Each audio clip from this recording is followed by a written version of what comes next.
Today's abbreviation, आज का शब्द संक्षेप,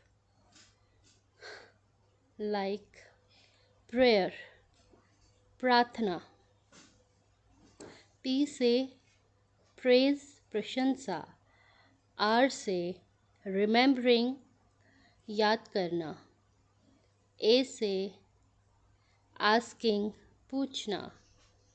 वाई से यील्डिंग, मानने वाला। ई से एक्सपेक्टिंग, उम्मीद। आर से रिसीविंग, प्राप्त करना। So this is prayer. Word of the day, आज के दिन का शब्द न्यूमैटिक, आकाशी, वायु से भरा हुआ। Our car has a pneumatic brakes, हमारी कार में वायु से भरा हुआ ब्रेक है। Thank you so much.